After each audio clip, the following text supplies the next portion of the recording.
Hey ladies, it's Monday, and I hope you're ready for this. Muda, Brenda, Jessica, Susan, Scarlett, Buda papira papa, scrata da dee da da da. Collab of awesome.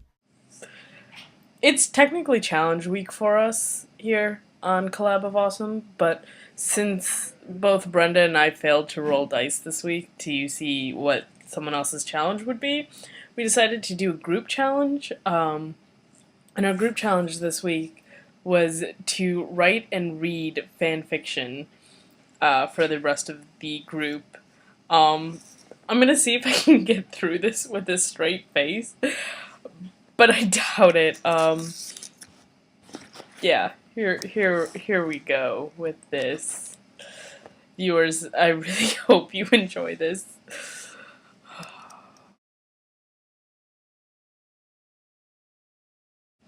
The 10th Doctor poked his head out of the TARDIS to get a quick look at his surroundings. He was astonished to find himself on a grassy hill outside of Edinburgh, Scotland. Stepping out of the seemingly ordinary 1950s police box, he sniffed the air a few times in a quirky manner.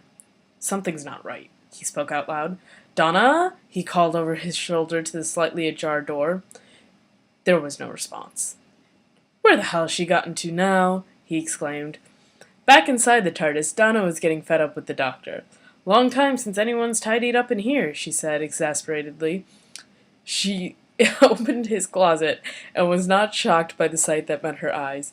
Piles of dirty pinstripe suits in brown and blue, button-down shirts, and ties covered the floor. Several pairs of Converse trainers were kicked off in any random direction. She had tripped over a green one on the way into his room, and spotted the other hidden in the far corner of the closet. The rest of the room wasn't much better either. Dirty plates and piles of papers and books were everywhere, not to mention otherworld gadgets. The walls were covered in post-it notes and posters, covered in Gallifreyan scrawl. "Okay, that just about does it," she exclaimed, very annoyed. Not only was there a foul odor coming from the closet, she was almost certain that something was alive in there. Something not friendly. "Doctor!" she screamed at the top of her lungs. Within seconds he came flying around the corner, sliding to a stop in his red Converse, sonic screwdriver in hand. "What are you yelling at me for?" he asked. "I've been trying to get you outside for the last 20 minutes.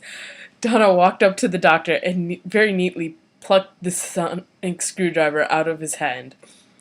There was a look of shock on his face as he lunged for the screwdriver. "You know, I never understood how someone could come up with an idea such as this. I mean, honestly, who looks at a screwdriver and says, this could be a little more sonic? Bloody idiot. Anyway, the point is, you won't get it back until your room is clean. The closet needs to be cleaned. Whatever has made a nest under your piles of clothing needs to be removed. Your bed needs to be made, and the dirty dishes you've been storing in here need to be cleaned out. You have old dishes from the first Doctor," she exclaimed, her voice reaching a decibel that made the Doctor wince slightly. "I don't care if Martha or Rose or anybody else never made you clean. I am living on this ship and as well, and it is going to be clean," she finished, walking out of his room and slamming the door behind her. The Doctor stared maddeningly at the door. Donna Noble was going to be the death of him. "Bah! Nope, not happening. She thinks she can get me to clean. Like that's gonna happen. How did she find my room anyways?" he pondered. Soon he made his "oh, I just had a revelation" face as he turned. "TARDIS," he said warningly to the ship. "Did you tell Donna where my bedroom was?" The ship didn't say anything, but the Doctor knew that was a yes. "TARDIS, you know better than to show my companions my bedroom. This is what happens. I get locked in my own room without my sonic screwdriver, and Donna's off doing God knows what, and I'm stuck. TARDIS, unlock the door now," he demanded as he jiggled the doorknob.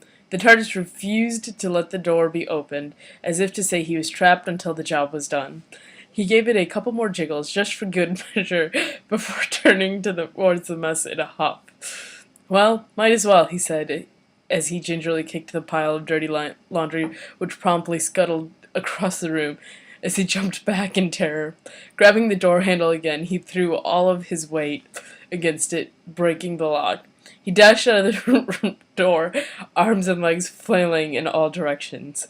"Donna!" he cried as he flew into her room to find it empty. Then out in the console room, still screaming her name at the top of her lungs.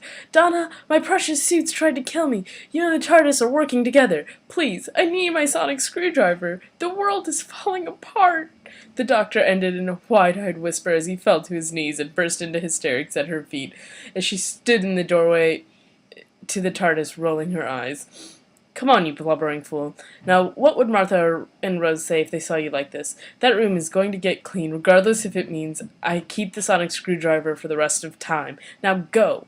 With a huff, the doctor spun on his heel and walked dejectedly back to his room. When he got there, he closed the door to his room, leaned against it, and sunk to the floor.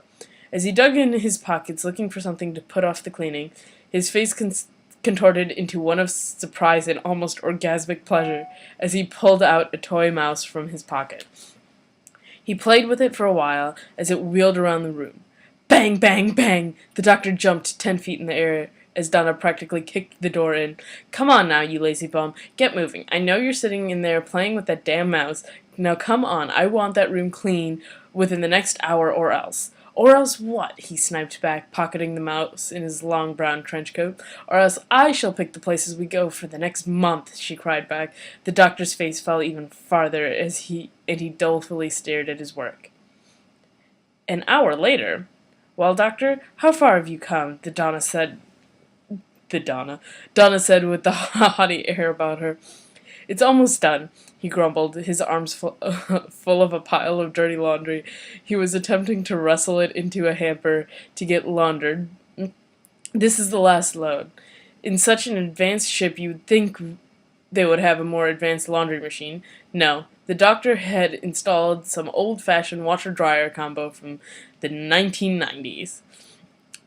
Donna was shocked at the amount of progress the doctor had made in just a short amount of time.